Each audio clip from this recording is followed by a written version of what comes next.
copy you down, Eagle. Houston, Tranquility Base here. The Eagle has landed. Roger, Tranquility. We copy you on the ground. You got a bunch of guys about to turn blue. We're breathing again. Thanks a lot. Very smooth touchdown. Eagle, is that Tranquility, over? Yeah, I heard the whole thing. Well, good show. Tranquility, be advised there are lots of smiling faces in this room and all over the world, over.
Do you know any of these actors?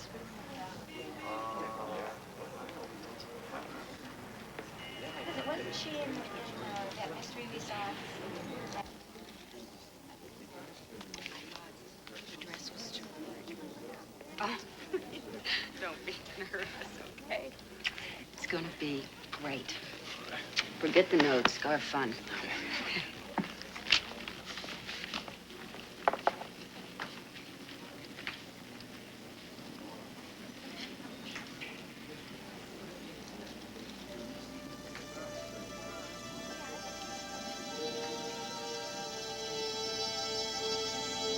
I think this is where I came in.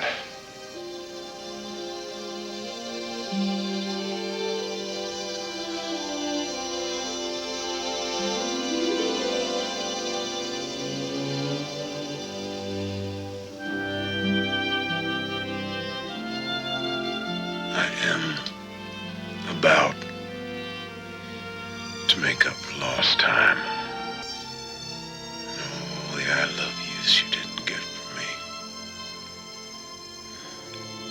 That's a lot. Too many. Oh, I love you. I love you. I love you. I love you. I love you.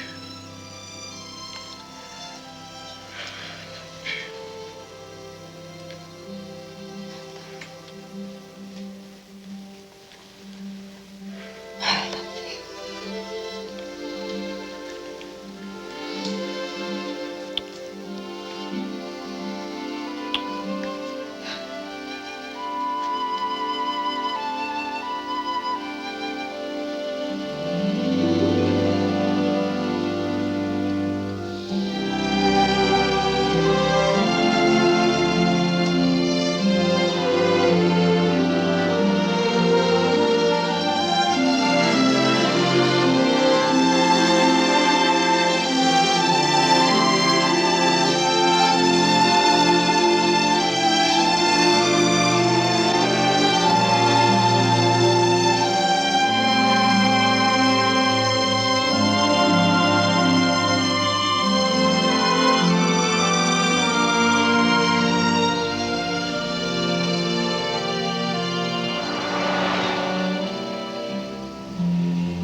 Is that it?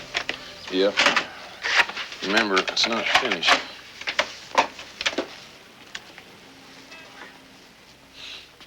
Hotline, work in progress, subject The Chosen, take 2. His name is Thomas Jeremiah Luther. He calls himself Reverend, though he's a self-proclaimed minister, has never been formally ordained. His religious and political influence over a large segment of the American public is substantial. His corporate holdings in land and oil are believed to be extensive. He's a wealthy, powerful, and some say perhaps dangerous man. He calls himself Chosen. He's the subject of tonight's hotline.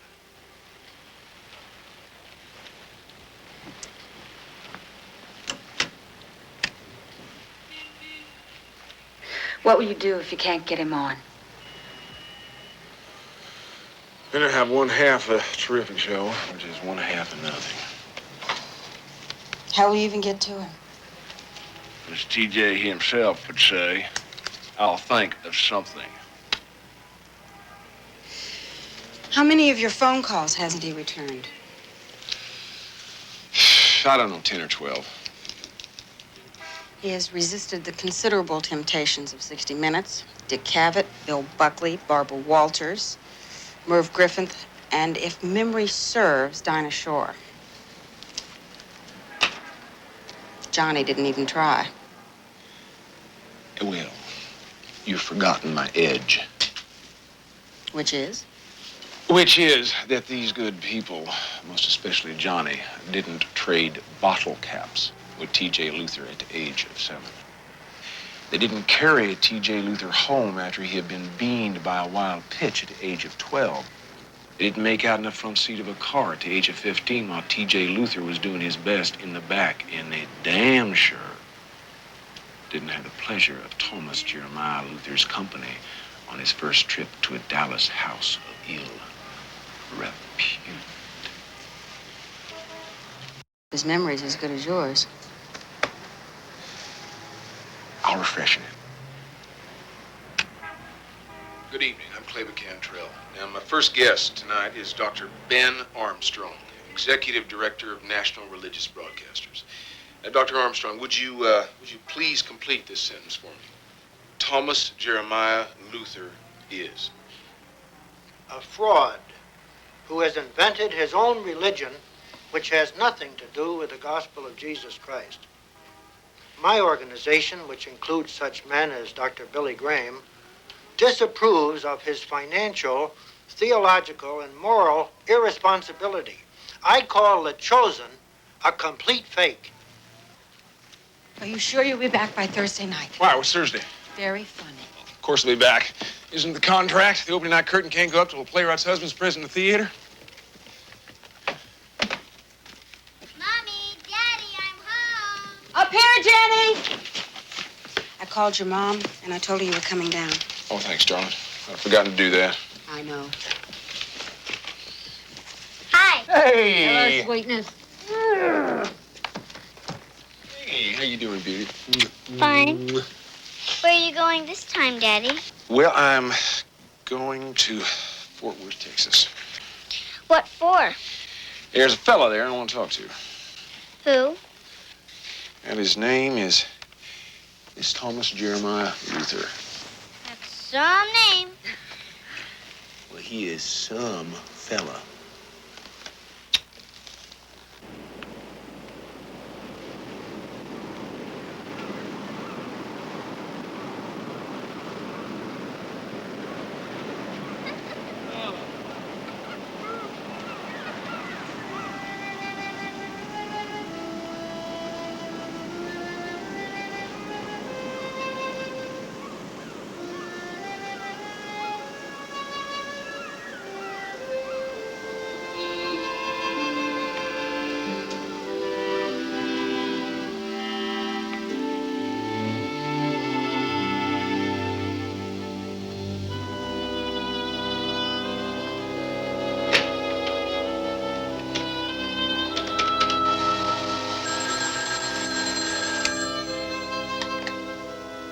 Hello.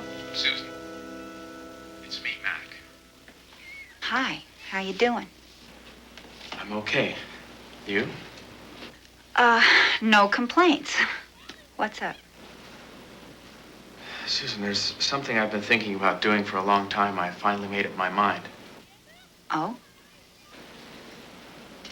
I'm coming to Fort Worth. Maybe tomorrow. Oh, yeah? How come? I'm going to see Jeffy.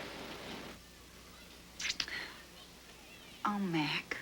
Never mind, oh, Mac, Susan. We've played it your way long enough. All patience and fortitude, laid back and cooled out. Waiting for him to come around, maybe pass an occasional moment with his father. Maybe write a letter. Maybe even pick up the phone. He has not come around, Susan. It is long since damn time that we settled it face to face, him and me. So I'm coming to Fort Worth. He won't see you, Mac. I know he won't. No, he'll see me. If I have to tie him to a chair, he'll see me. I think you're making a big mistake, Mac. Oh, do you?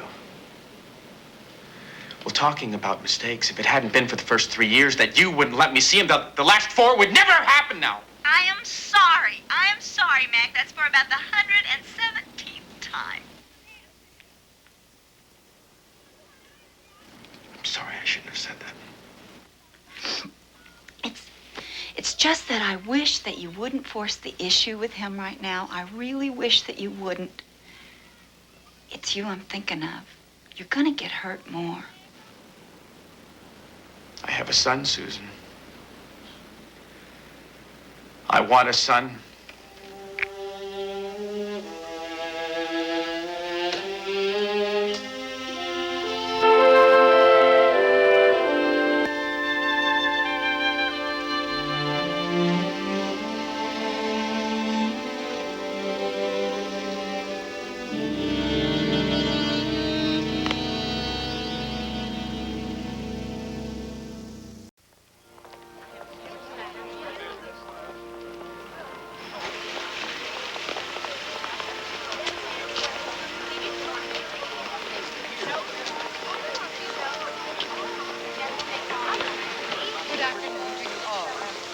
I am Sister Gentilla, your guide through this journey to the City of Miracles today. Please come this way.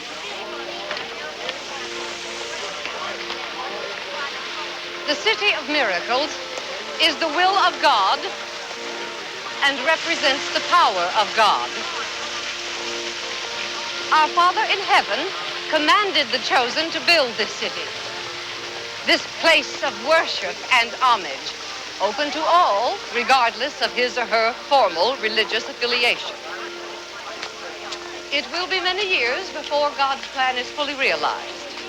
Much work remains to be done.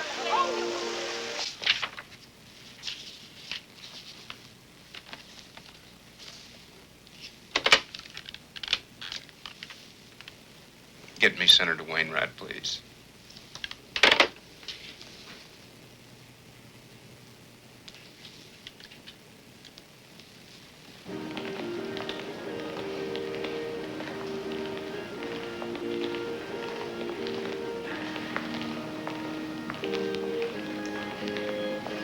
Now, if you will come this way, you will see in the Hall of Miracles evidence of the chosen's powers granted him by the Lord.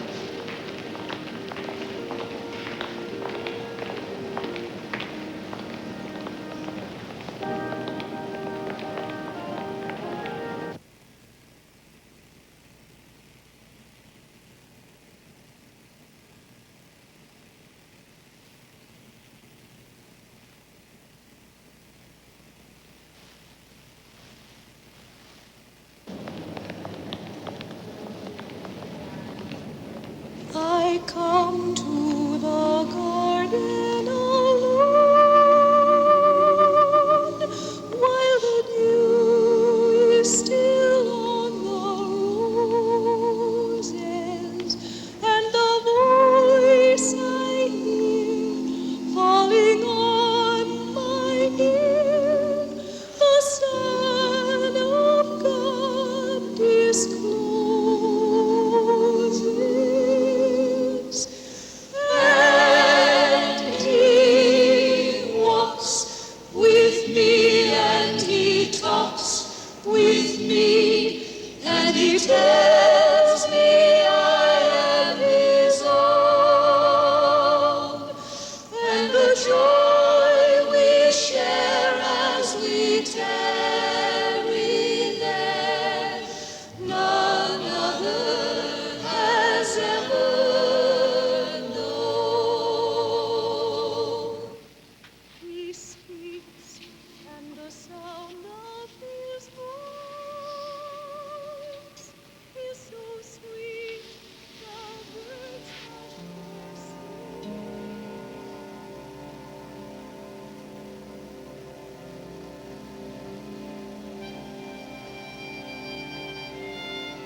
Tell me, who was that woman who sang? What extraordinary voice she has. Yes, that is Sister Crystal. She is perhaps the Chosen's greatest miracle. Oh, was she really? Some years ago, the Chosen came upon her in an institution for the mentally disturbed, where she had been incarcerated for many years. She had no memory of her life before she came to that unfortunate place. She was without power of speech. The Chosen prayed for her. Then he placed his hands upon her throat. The blessing of that touch you have heard for yourself this very day. Isn't that amazing? This just touched her throat and it even restored her powers of speech. And we must believe graced her with the gift of her glorious voice with which to sing praise to God. It's amazing.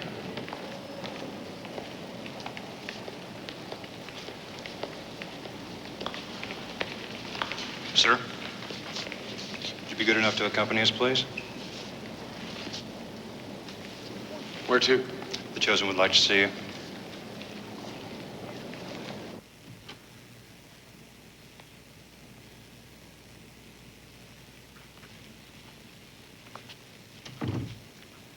How you doing, old friend? You're looking good, Kay. Looking real good. How'd you like our little tour? How'd you know I was on it? What you've been looking at so far is only the start, though. Got a ways to go. You want to see where? Yeah. And God will make his home among men. And he will dwell with them, and they will be his people. Behold, the city of miracles.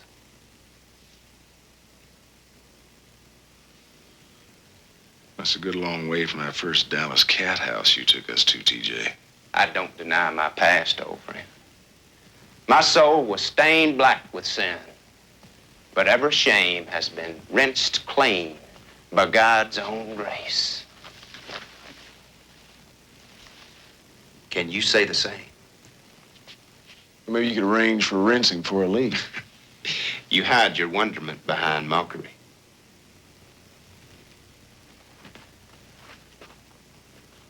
What do you hide behind those shades, TJ? You're suggesting ulterior purposes for my dark glasses, Kleber. Something dramatic image-wise, perhaps. Or maybe something scared soul-wise. The eyes being the windows to the soul and all like that. Well, whatever. It's a nice touch.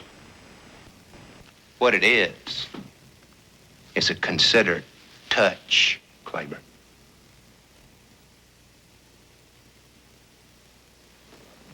Sorry.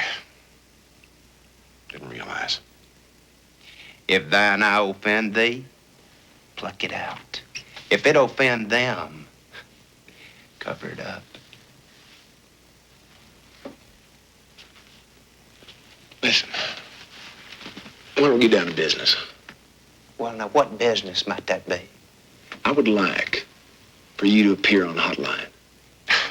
Why in the world would I want to be on your TV show when I have my very own? You're syndicated in 5 states. I'm network. Now, let me get this straight. Am I to understand this to be a magnanimous gesture put forth by one old friend to another for the sole purpose of enhancing my reputation and sphere of influence? No, not altogether. Not by a long shot altogether, old friend. You think I hadn't tuned into that show of yours on occasion? You think that piece they did on you a while back in Newsweek escaped my attention? Where it said, if Cantrell's show wasn't called Hotline, it could just as easy be called Hot Seat. And how it was far and away the only, you tell me. Well, now, what was it again? The only conversational autopsy on TV. What I'd like to do is give you the opportunity to advance your beliefs to a far broader public. Kleber, whoa, son. Just who do you think you talking to here? Some down-home redneck country boy just stepped off the bus on his first visit to the big city? Is that what you think? Next thing I know, you'll be offering me a 17-jewel gold Swiss watch with a lifetime guarantee for only $3.50. Never hustle a hustler, huh, TJ? I'll tell you what you want to do, boy.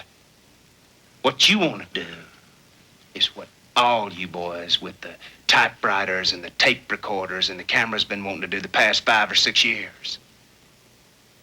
Which is to expose me for the phony, for the fraud, for the charlatan you all believe me to be. Repeat, you believe. Thing is, old friend, who's to say that what you believe is any better, any worthier, any more legitimate than what the many thousands of people a year who come to hear me preach at the City of Miracles believe? Yes, sir. Yes, sir. Who is to say that what you and your distinguished guests spout off on that hot seat show of yours is any more qualified for respect and regard than what comes out of my pulpit or your Cantrell newsletter, than what is contained on the pages of my various publications? There's got to be a difference. You getting gotta be confused with wanna be. I'll tell you something, son. There ain't no difference between you and me. Or our old buddy Mack, for that matter. We all just fulfilling the needs of the needy. You boys got your needy, and I got mine. And it seems we've all got to a place where we can give them what they want. Needs for the needy, boy. And you know, we done got rich and powerful by doing it. And that's what it's all about in the first place, old friend. And don't you ever forget it. You make a hell of a show, TJ. I do make a hell of a show. I mean mine. I mean mine.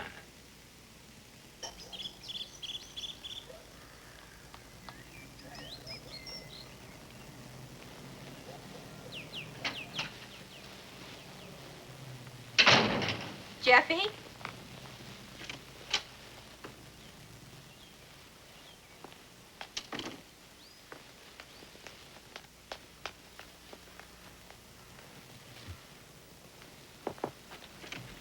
Jeffy? Huh? Got a minute? Of course, Mother.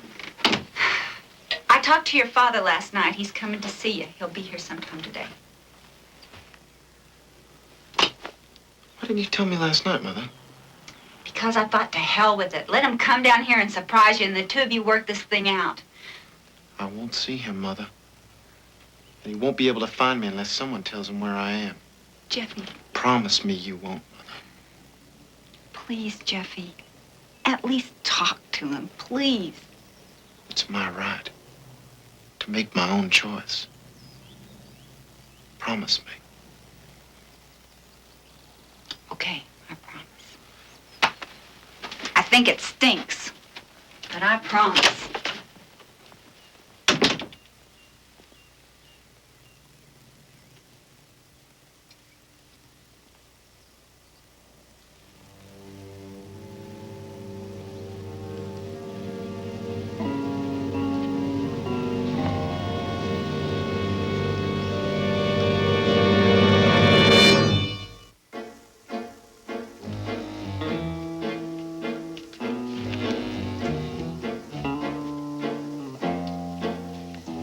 Mr. Cantrell.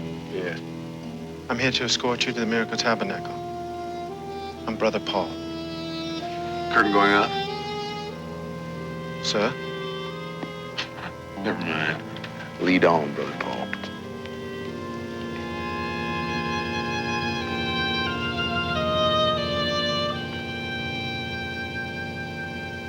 Precious Lord, take my hand, lead me on, let me stand. I am tired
Speak to us.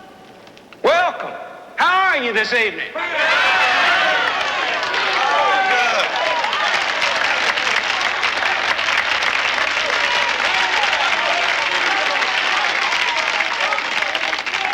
See angels. I see angels. There. And there.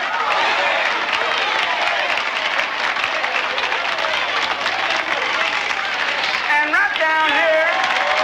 And way up over yonder there.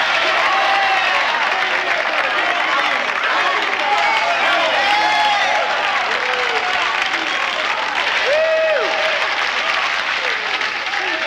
What a night of miracles. Miracles beyond the computation and comprehension of the mortal minds of men. The angels themselves have come among us tonight to bring God's blessing. Oh, what a night of miracles it's going to be.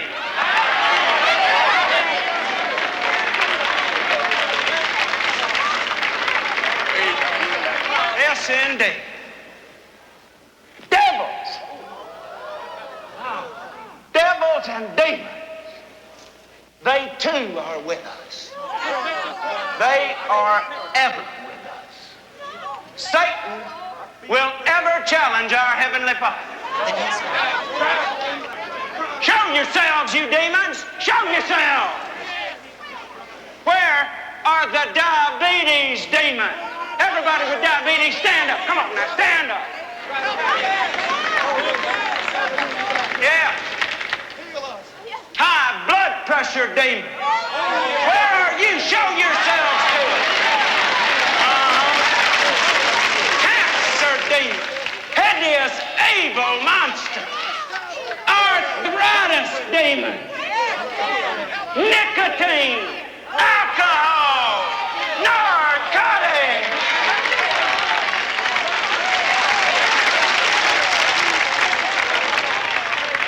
Yes, indeed. Oh, Father, do not forsake us in our hour of need. Show us thy power. Precious Lord, precious Lord. Sit down. Sit down, good people, and rest yourselves for the mortal combat to come. While I tell you about the worst, the ablest, the most powerful demon of all in our presence here tonight. Do you know who that demon is? No. Well, I will tell you. I will call him by name. The demon atheist. What we got here tonight is the force that has threatened God since the crack of dawn on the day after creation. The forces of disbelief are in our midst tonight. The demon that mocks our faith.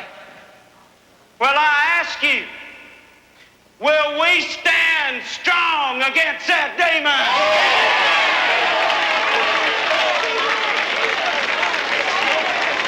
Amen. Will we triumph over him?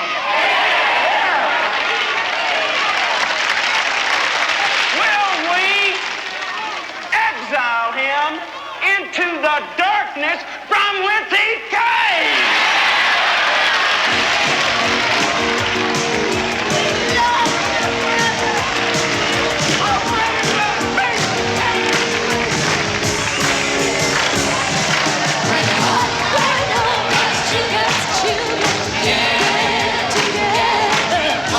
What a time, what a time, what a time.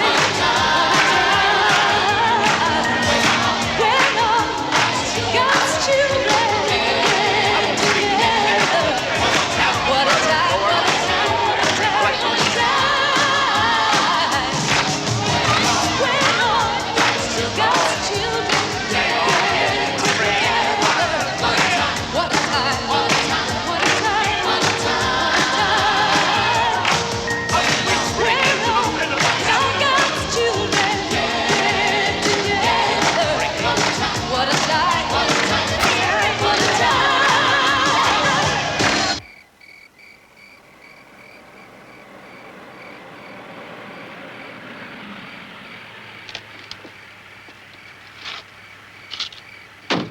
call you if I need you. You shouldn't have come here, Mac. Came to see my son. I'm going to see him.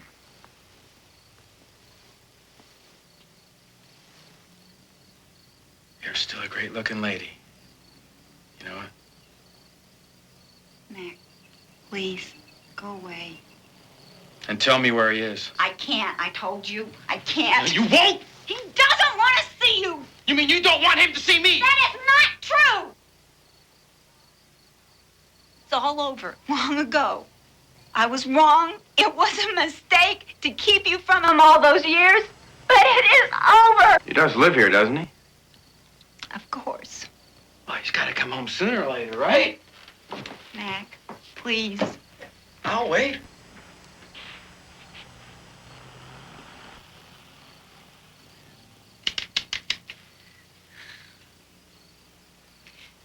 Fiji, it's Susan. I need some help. You told me Kleber was coming to Fort Worth. Is he in town yet?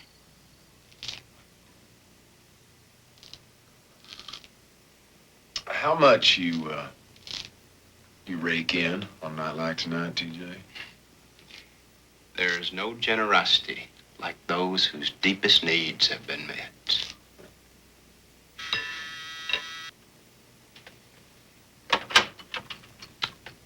Yes. A call for Mr. Cantrell. Seems the switchboard's got a call for Mr. Cantrell. Hello. Mom? What's up?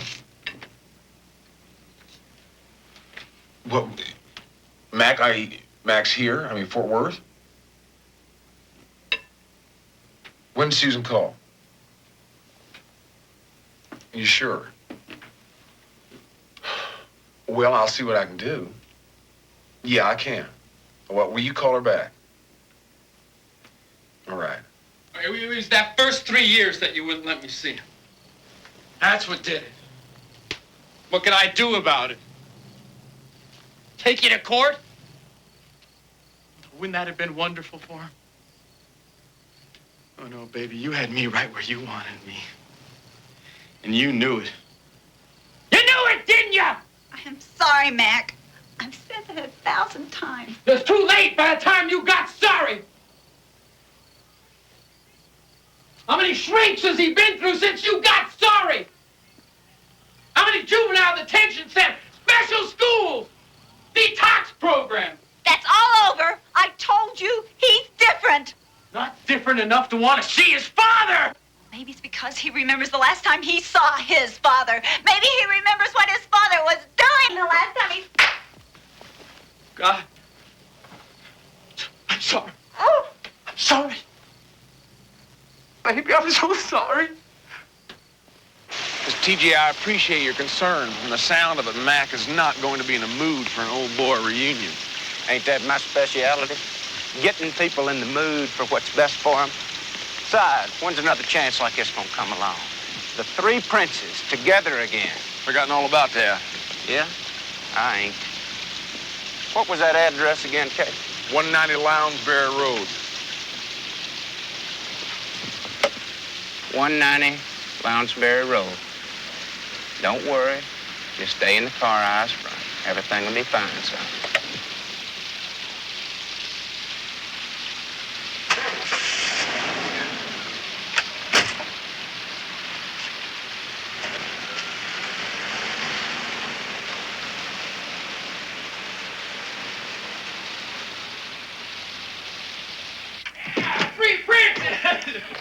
I'm leaving for now, okay? All right. I'm telling you, there's no way I'm leaving Fort Worth without seeing my boy. You better believe it. We believe. Let's just cool things off for tonight. Tomorrow, another day, old buddy. Hey, TJ! Oh, I never thought I'd see you again, boy. You know? Oh, you are a sight for sure. Aptly put, Mackenzie. Aptly put. Woo! Now, just take it easy. Take it easy. You got far to go. Just pile on in there, old buddy. Okay, easy, man. Make yourself at home. Bar's open. Well, all right. Brother Paul. Drive out the Weatherford Highway. I'll direct you from when we get there.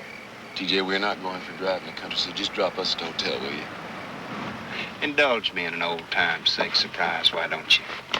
Let's not have a crisis of confidence here. Yes, Kleber.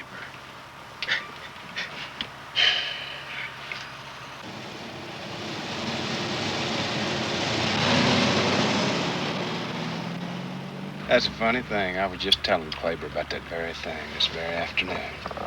You remember, Kleber? About what it's all about. Rich and famous is what it's all about, old friend. Getting and spending. There you go. The world is too much with us. Late and soon, getting and spending, we lay waste our powers. We've given our hearts away. What the hell are you talking about, Kleber? I was just thinking about all those statues of famous men. And nothing but a dumping ground for pigeons. Oh, that's what. Where in the hell are we, TJ? When do we get where we're going? We just got there.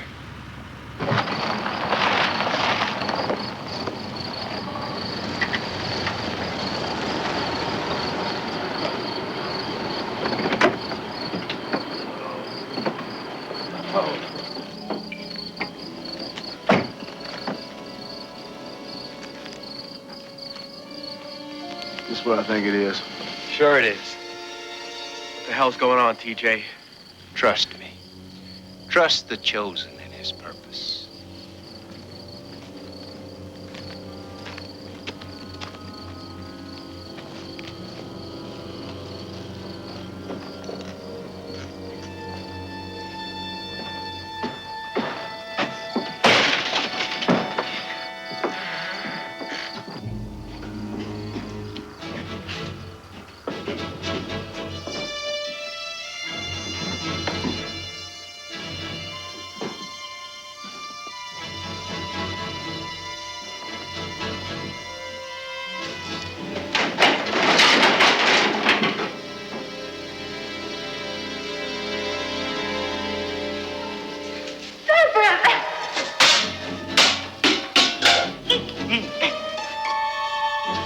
Why'd you bring us here, TJ? I am obeying the will of God. He commanded me to assemble the three of us in this place, where, as children, evil first tainted our souls on that terrible night of violence and death. That night that shaped and scarred us all. And now, we must cleanse our souls and do penance.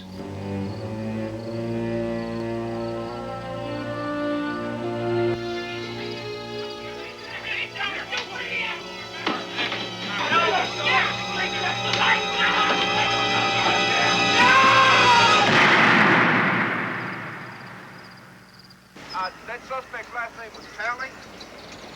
Yes, that's right. Unit 39. We're headed northbound on Arroyo Road, about a half mile past state line. R19, we got 211 in progress to 5317 north down. That's 5371 north down. Central to 5th Street. That is a 1953 Buick, I believe. Yes, Central. Could you repeat that on northbound, please? Go ahead. Bobby, we got another ambulance heading your way. Keep your eyes open.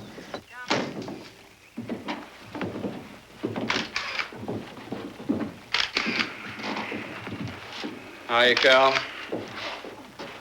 Ain't this a mess? This one's bought the farm. The other one out there is looking real bad. Where's your shooter? He's in the kitchen. Dropped out.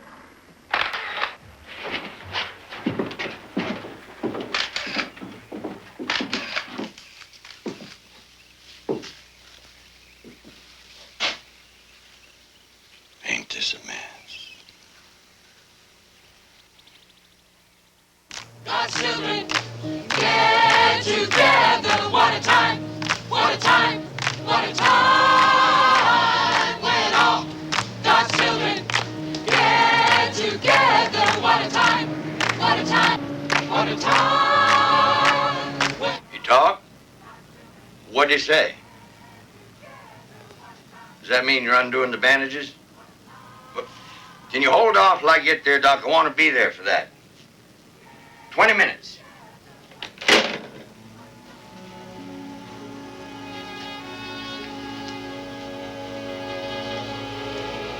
You want to go to an unveiling?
Remember that old newspaper clipping you came across in Cantrell's stuff about the girl who disappeared and her body was never found?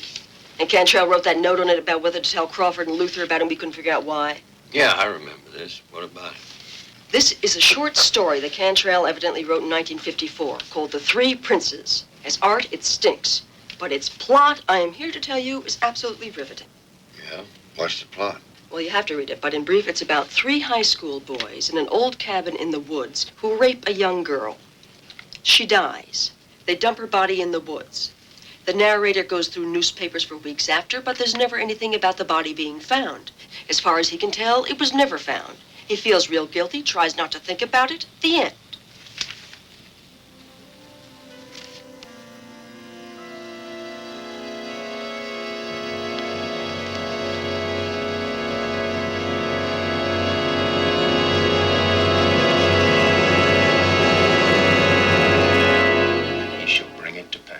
He shall bring forth thy righteousness as the light.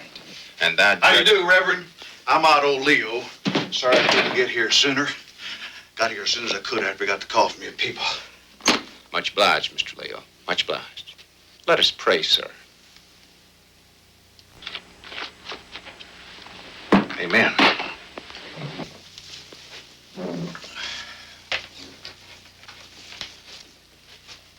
Heavenly Father, we thank you for your provision. We thank you for bringing this gentleman safely to us. Let him in. Here we go, Otto Leo. Don't fire till you see the yellow of his eyes.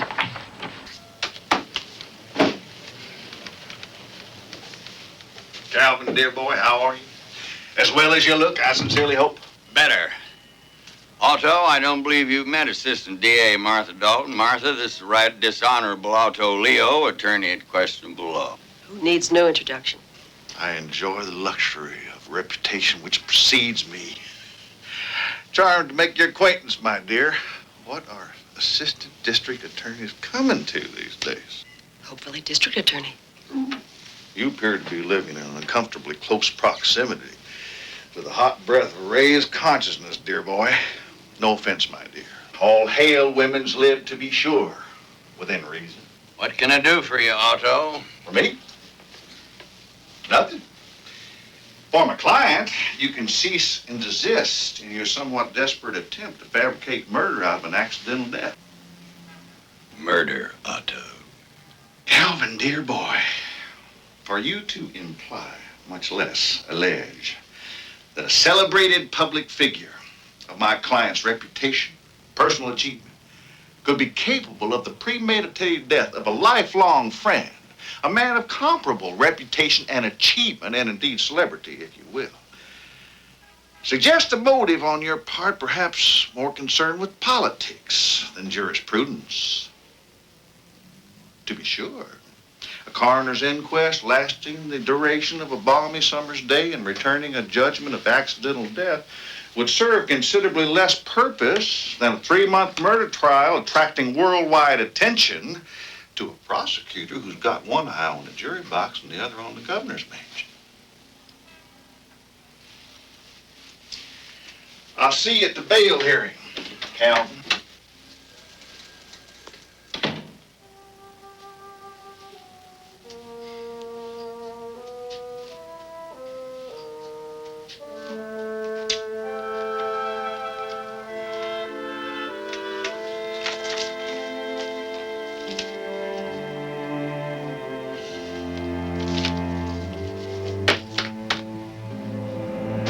Stay back. Make a pass. Stand back. This way, please. Stand back. Make a pass, please. Make a pass. Move. Stand back. Move. Let's clear it. Let's clear it. Make a pass. Clear it out. All right, back up now. This way, please. Back up. Clear it out. Mr. Cantrell, whose long and distinguished career has enabled him to witness and report many of the world's major news events, is expected to become the state's star witness in this trial, and it's through his testimony we expect to learn what happened the night that Mackenzie Crawford died. And that's a story that has been cloaked in mystery and conjecture for the past 5 months. Upon his arrival at your home that night in search of his son, Mrs. Crawford, was there any evidence that your husband, your former husband, had been drinking? I suppose he had been drinking some, yes. And did he continue to imbibe liquor in the course of his visit with you, during which, as you've already testified, there occurred a quarrel between the two of you? He was drinking some during the time he was there, yes. Now, did this quarrel between you and Mr. Crawford eventually escalate into an act of violence?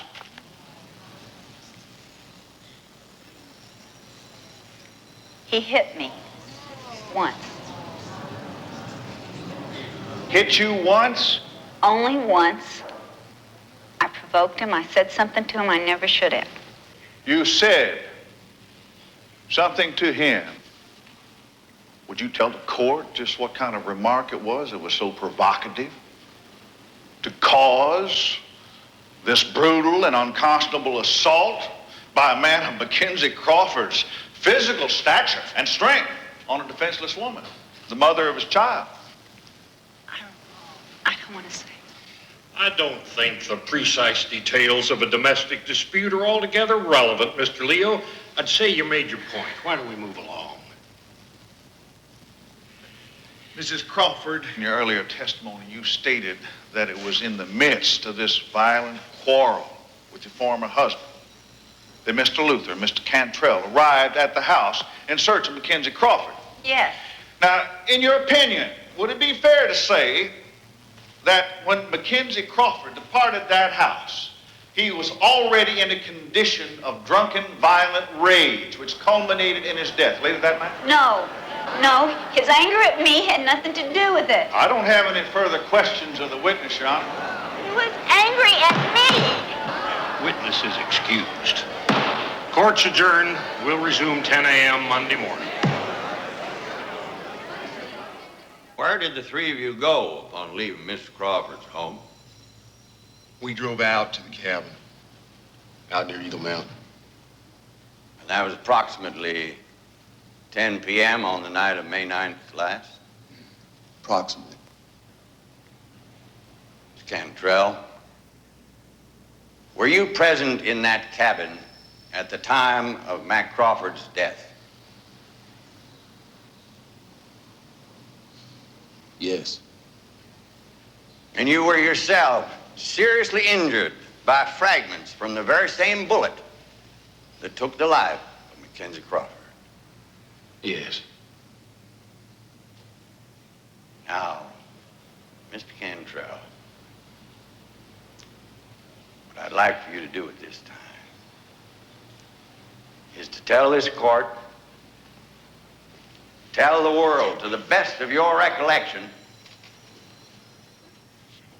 exactly what occurred in that cabin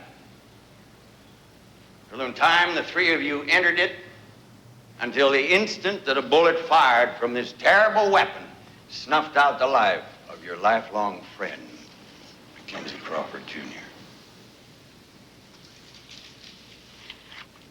No man need fear the truth, old friend.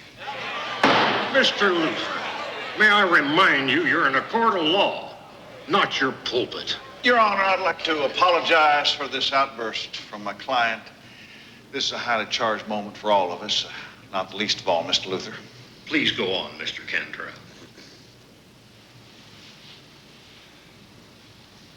Yes, well, when I got into the cabin, the first thing that struck me was so unchanged. So unchained? So unchanged from what, Mr. Cantrell? Well, Mack and I, we'd both seen the place once a long time ago. Are you saying that the three of you had once been together there in that cabin before? It's a very long time ago. Once when we were we were kids. May I please have a glass of water?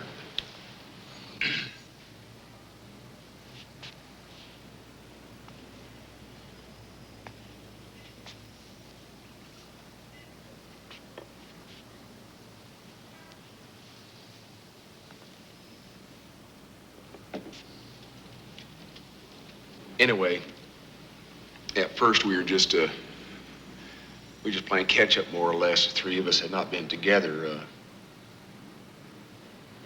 for many years. A very long time. A long time gone. And let's drink to it. Wait. Boys, oh, easy.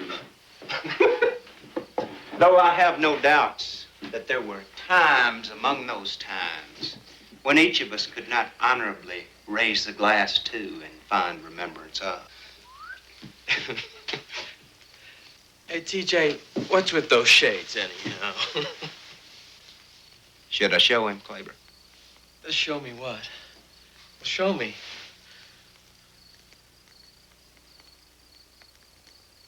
Oh, wow. I'm sorry, man. Oh, listen, TJ, I know a good plastic surgeon in Beverly Hills take care of that. Like it was nothing. Yeah, he did a few very fine nips and tucks on this perfect profile that's before you now. What you're suggesting to TJ is like telling Jimmy Durante to get his nose fixed. Oh. What is it? Part of the scam.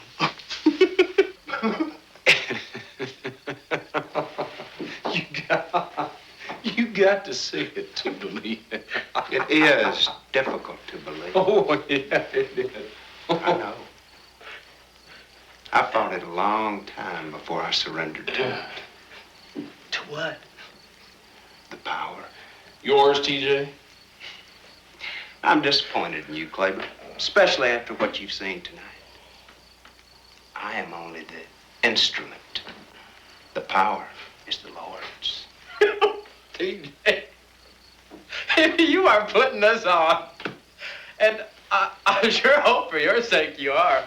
But, you know, you get tired of being in the business you're in, I think you got a great career ahead of you in mine. Well, I don't know yet whether he's putting us on or not. TJ, you elude definitive classification.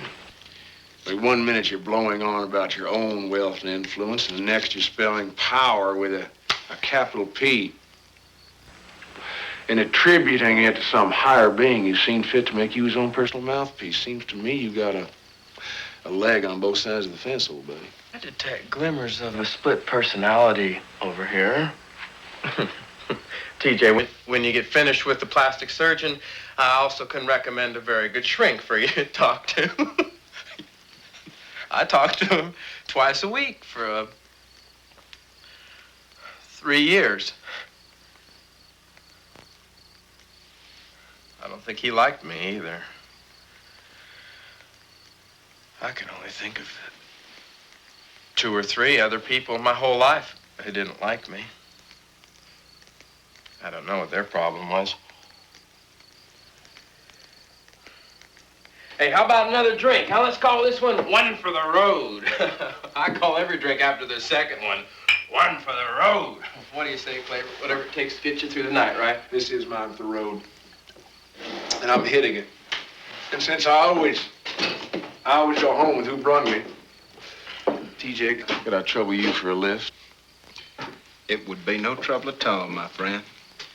But I would consider it a great kindness if you would indulge me yet a while longer. In what and for how long? In my purpose. I didn't know that there was a purpose. There's always a purpose. And a time for every purpose under heaven. Indeed. Indeed, under heaven. Purpose, TJ. The Lord's. Oh, come on, just cut the bull. Yeah, I'm getting more and more impressed with this direct line you claim to have up there. I was just wondering if next time you're in touch, you wouldn't mind having a little chat about my last two pictures being the monumental bombs they were. Maybe putting a good word for me, too. Appreciate it. Oh, Mac, I regret, deeply regret your cynicism. As I recollect the innocence and idealism of your youth. Ain't it the truth? TJ, you're about to tell us why you brought us here. Did he tell you his purpose, Mr. Cantrell? Not at first, no. He started out by talking about the past. Our past. About where we'd started from as kids and where we went from there. Mostly, though, he talked about how jealous, envious he'd been of Mack and me for many years about our success. He even said that he actually hated us. And there was one occasion, he said, when he even wanted to kill me and almost did. Are you saying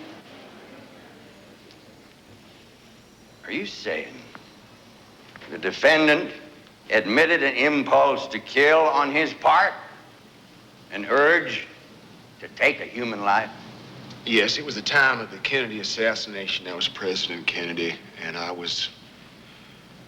ran into TJ in Dallas. I was there covering a story, and he felt that I was brushing him off because I didn't have the time to spend with him just then, and he evidently was at a particularly low ebb in his own life due to personal circumstances. But yes, he admitted that he wanted to kill me, and as he put it, You were a hair's breadth from hell at that moment, dear brother. I didn't know then what had stayed my hand. Much later, I did. Visions of the hot seat, I imagine. Well, that's been known to restrain a murderous hand or two. Ain't Kleber? The Almighty restrained my hand that day. Murder would not have suited his plans for me. he had plans for you way back then, huh, TJ? I do believe he did. Yes, sir. I do believe he did. And then Mack started getting caught up in the confessional atmosphere of the occasion, and he started to ramble on about a few of the less savory aspects of his life. And by that time, I'd had a few drinks myself and nothing to do but that I would admit to a few unpleasant things I would like to have done differently along the way. And then TJ got to the point. The way of transgressors is hard, but there is atonement for your transgressions. Ain't it the truth? 2 flops in a row, I have atoned. Mercy. I think TJ might have something else in mind by way of making amends. God is about to offer the two of you, my good friends, an opportunity. Through his spokesman at Chosen, I presume. Where would you say the realest power lies in our present-day world? Script approval. 10% of the grounds. I suspect Kleber's view would be considerably less narrow than that. And a good deal more insightful. The media. Praise God. I knew I could count on you, old buddy. I get a gold star. Oh, a far greater reward than that is near to within your grasp, my friend. Both my friends. I'm about to offer you release from the tormenting guilt of sins past and peace in the bosom of our Heavenly Father. What is this, TJ? What this is, Mac, is a proposal for a center of moral education and training for mass media skills, from which eventually we'll issue TV shows and motion pictures of the highest moral caliber. Unlike, if I may say so, Mac, a good many of those in which you've had the misguided notion to appear. In expanded and revamped form, our monthly news publication, The Chosen Word, will be issued and distributed worldwide in perhaps a dozen languages. Our computerized processing... It's a great pitch, TJ, but just out of curiosity, how much were you planning on hitting us up for by way of contribution to this grandiose aspiration? What a bright boy you are, Kleber. Well, it just so happens that I have here bank drafts prepared in a sum which I believe to be commensurate with your ability to provide. Totally tax deductible, needless to say. Oh, I'll tell you this much, TJ. You get an A for ambition. How much is he looking for, Kleber?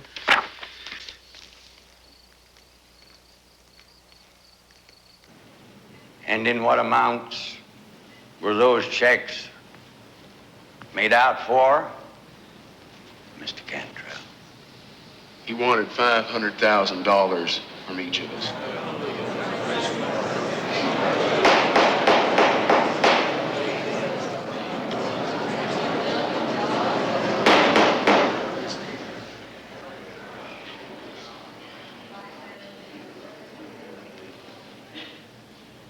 How do you respond to this somewhat staggering request?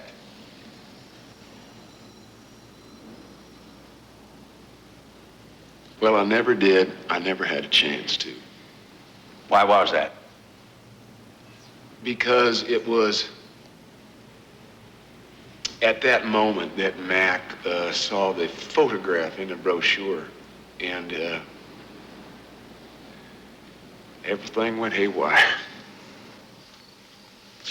What photograph?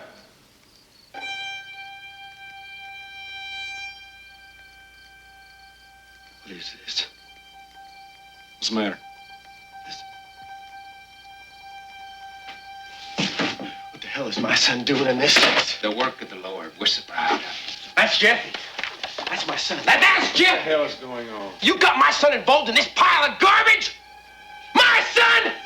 Where is he, you insane creep? I saw him at the church today. Where is he now? You take it easy, Mac. We'll find him. He has been found. He is our greatest miracle. He came to me half dead from his addiction to narcotics. But I expelled his demons. He is a mighty warrior of God. You smell one more word of that phony religious junk of me, I'll tell you what, I'm gonna kick you to heaven. He don't want you. Maniac! He don't want you. He is ours now, a disciple of the chosen.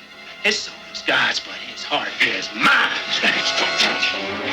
Where is he? Back off, will you? Where is he? Just back off. We'll get this all straightened out. TJ, let's go. You can drive us to the hotel and we'll take him there. This reunion is adjourned, buddy. He knows about you, Mac. And that knowledge is the root of his deepest pain. And I share his pain at the perversion of your life. Why, who would have thought that our Prince of Charms, our golden boy... Shut up, you belong in a straitjacket. You belong in a hospital. Don't touch him!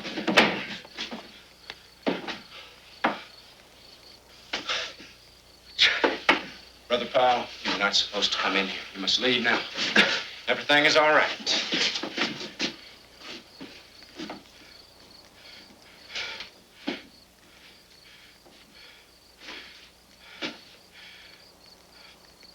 Paul, I have been reborn in the Spirit of God, and the chosen is my new earth father. We gotta get out of here, kid. We got a lot of talking. Don't touch me! If you interfere in my life, the chosen will reveal the truth about you. It would be my duty towards the boy's salvation to reveal to the world the vile sin of his father against God and nature. Oh, good Lord, man!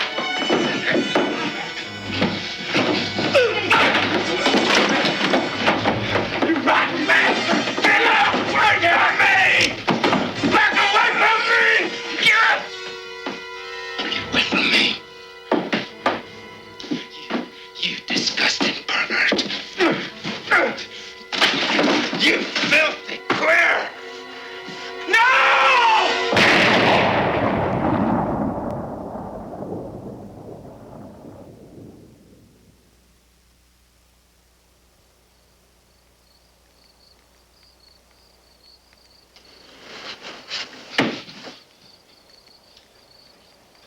Listen to me. Listen to me now, you boy, you listen to me. Now you get to running. And you get as far from Fort Worth as you can, just as fast as you can. You will never hear. Did you hear me? You will never hear. You understand? Now you get to moving. Right now, you get to moving.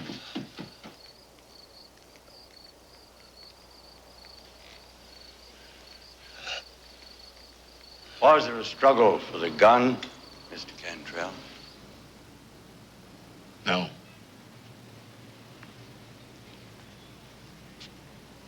Was Mac Crawford's hand ever on that gun? Nope.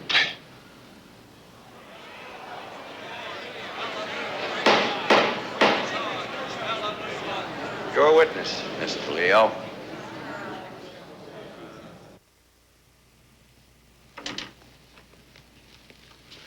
How are things, Reverend? Can't complain. Good. Now, tomorrow being our turn at bat, several matters I want to discuss with you. First, I'd like to review this list of witnesses. I thought I would lead off. That won't be necessary, Otto. Well, what I mean is, I want to get your input on some of these people. I think you can help me. There will only be one witness. I got a list of 27 names here, Reverend. Only one witness is needed. Who may that be? God. I don't think he's on the list, Reverend. He will speak through me. Sir, I want to caution you against thinking of your circumstances here as an opportunity to search for some great theological truth. In all due respects, you're not Galileo or Martin Luther. Thomas Jeremiah Luther. I believe you were present during my cross-examination of Kleber Cantrell the other day. I believe you observed my inability to shake his eyewitness testimony one iota. Now, to call that testimony damaging to our cause is the understatement of the month. We're not located on the plains of Galilee. This is Texas, and the charge is murder. In short, I think we need a little bit of help. That's what I've got here, lots of help. God knows there was no murder. God's not in a jury box. He will instruct and enlighten those who are. Shall we pray together, you and I, Otto? I'm way ahead of you, Reverend. You swear to tell the truth, the whole truth, and nothing but the truth, so help you God? I do. So help me God. Be seated. Mr. Luther, will you be so good as to state your occupation? I am a minister of God. Any particular denomination? No, sir. The City of Miracles is open to all who see fit to enter. The chosen is available to any who see fit to seek him out. Yes, sir. And now, will you tell us how long have you been a practicing minister? I got the call 9 years ago. I was at that time incarcerated in the Bowman County Jail on a charge of check forgery and well on the road to hell when God tapped me on the shoulder and made himself known to me.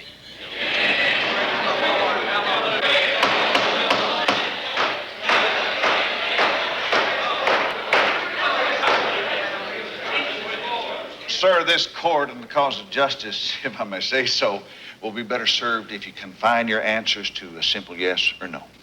I want the jury to know everything about me. I danced with the devil in my youth, and I want this tribunal to know that I'm not holding anything back. My oath is the truth. The whole truth.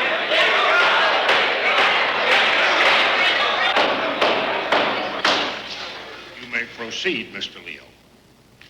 Did you know the deceased Mackenzie Crawford, Jr.?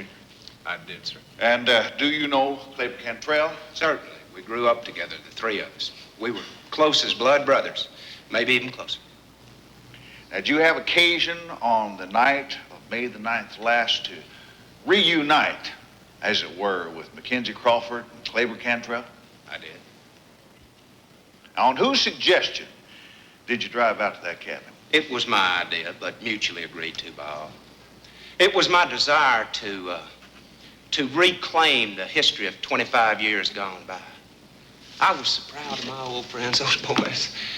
But I got to confess, I wanted them to be proud of me, too. And so they would have been, sir. I don't doubt that. Now, I want you to tell us, in your own words, describe what happened in that cabin that night prior to the death of Mackenzie Crawford. Well, Mac was extremely tired, it looked like. He was crying, and he wasn't altogether making a lot of sense. He seemed to be ashamed of his life. Objection. Conjecture on part of the witness. Sustained. Did Mack Crawford express any dissatisfaction with the conduct of his life up to that time? Not in so many words. It was more a question of me pointing out to him the kind of life he had led in that Sodom and Gomorrah out there in California, and him not honestly being able to call me a liar about it. Objection, Your Honor. Sustained. Don't you see? It was one of them rare occasions when men come together and speak candidly about their lives and how they've lived them. Sure, I was proud to see my old friends, my closest, my dearest friends, achieve their positions of wealth and fame in the world. But I'd be a liar if I said I didn't experience a goodly share of jealousy and envy toward them, particularly as how they had both completely cut me off from any continued contact with them. Why, you know, I remember I wrote Mac a letter one time. And do you know what I got back? What I got back was one of them professional photographs saying, "Many thanks and best wishes from Mackenzie Crawford." Your Honor, I fail to see the relevance of this witness's hurt feelings, the matter at hand in this courtroom. Yes. Counselor, may I suggest you tell your witness to be a little more concise with his answers. He's rambling all over the... What I am trying to say here is that night I confessed my years of spite and envy to my old friends. But I told them that I had forgiven them for their betrayal of our friendship, because I had been admitted to a far greater and everlasting fraternity in the realm of God. This court values your candor, sir, but now I want you to tell us if there wasn't a time that night in that cabin when you feared for your life. I fear only the wrath of God. Did Mackenzie Crawford threaten you with grievous bodily harm? It wasn't Mac who threatened me. Mac Crawford was gone. I had lost him a long time ago. No, sir. The Mac Crawford that we had all known and loved had died years before that night. What I faced that night was the tongue of the serpent. And eyes that burned with hell's fire, and breath as foul as jackal's dung. It wasn't Mac Crawford that died that night, and it was not me who shot him. No, sir. It was God himself who pulled that trigger. God Almighty slew a devil.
There's something I have to tell you. Okay. It was, about Mac, and TJ, and me when we were kids.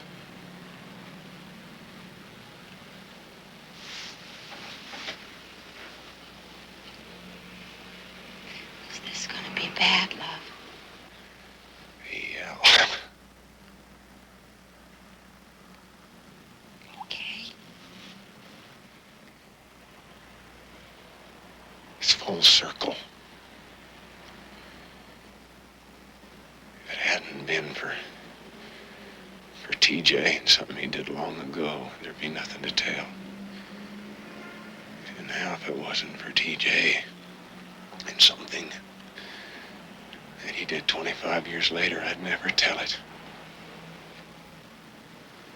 How are you? He'd say it was to cleanse my soul and do penance.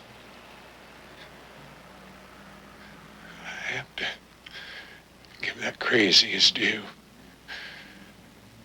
Because every once in a while, he hits on the truth.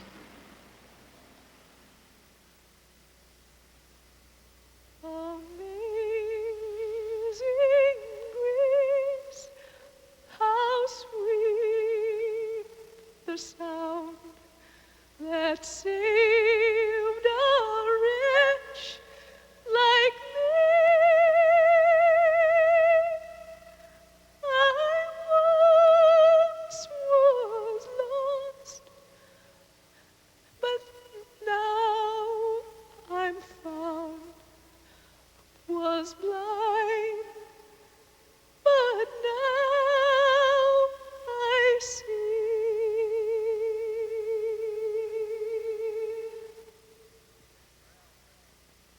Mr. Cantrell, in your earlier testimony, you mentioned in passing another occasion when you and Mackenzie Crawford and T.J. Luther had been present in that very same cabin in which Mr. Crawford was one day to lose his life. Yes. When exactly was that, sir? It was 25 years ago. The night before he graduated from high school, June 20th, 1950. Do you believe there is any connection between those two occasions of your presence in that cabin, Mr. Cantrell? Yes, I do. Why is that? Because of what happened the first time. And what did happen, Mr. Cantrell?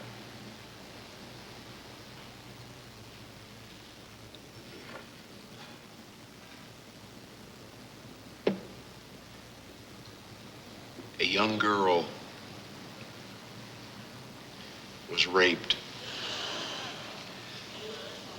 and later left for dead in the woods on the banks of the Brazos River. Can you tell us a little more about that, Mr. Cantrell?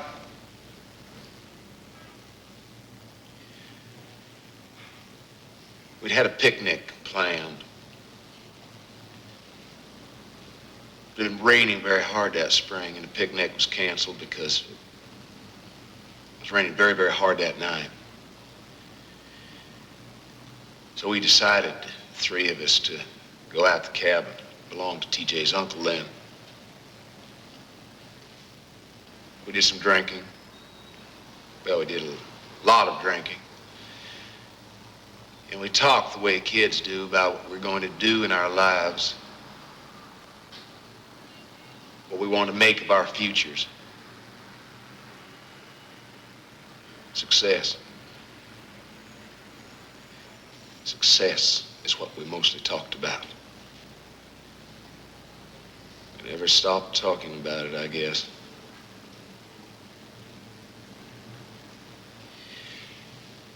Anyway, there was a knocking at the door, but it was raining so hard you could barely hear it.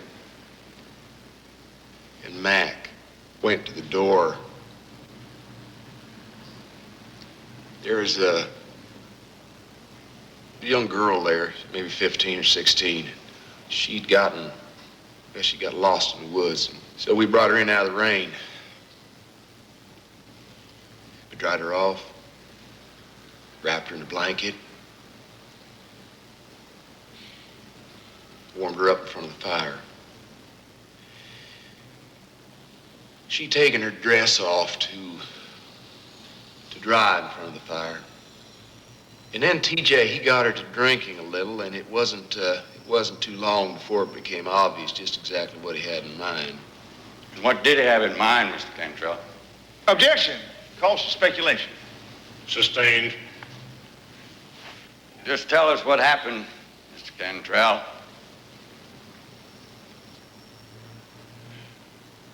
Mack and I went into the other room. It was the kitchen. And just by chance, I discovered this narrow crack in the slats of the wall so I could see what was happening. What did you see? She began to resist him in what we thought was just going to be another one of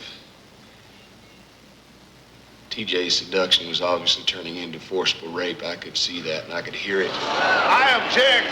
I fail to see the relevance to this case of a boyhood peccadillo that occurred a quarter of a century ago. Now, it seems to me... Overruled. Did you do anything to intercede on this young girl's behalf to save her from this criminal assault, Mr. Cantrell? No. Did Mack Crawford help her? No. Were you somehow physically incapable of preventing this disgusting and vile sexual assault upon a minor female child? No, I was not. Yet you did nothing? No. Why not?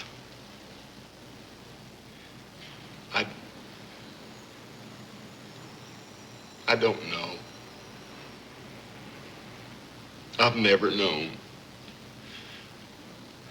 It was inexcusable and will always be. I don't think there's a living soul in this courtroom or outside of it either, Mr. Cantrell, who will disagree with you there. In fact, I think it's safe to say that this testimony might very well have some considerable implications as to your future standing in the community, as it were. In a brief meanwhile, you may continue this sorry tale, if you will.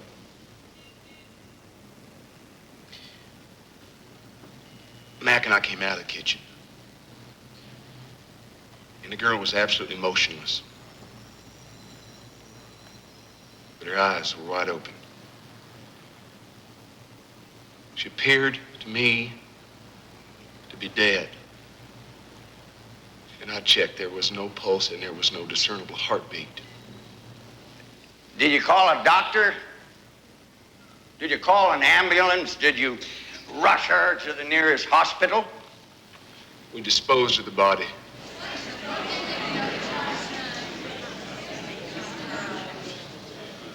In what manner did you dispose of the body?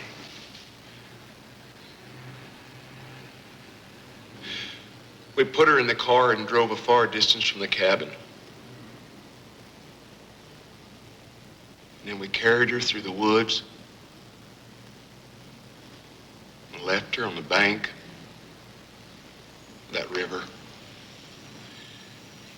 We left her there and tried to forget that it ever happened.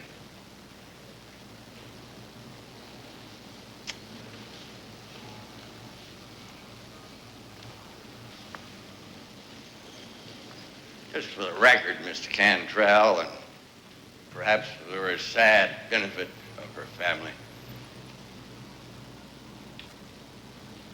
do you by any chance recall, did you ever know the name of that unfortunate child? Her name was Laurie. She was Laurie Kilman. And then for the longest time, she was nobody. Because she'd been taken away from herself. And then she was Sister Crystal. But now she's Laurie again.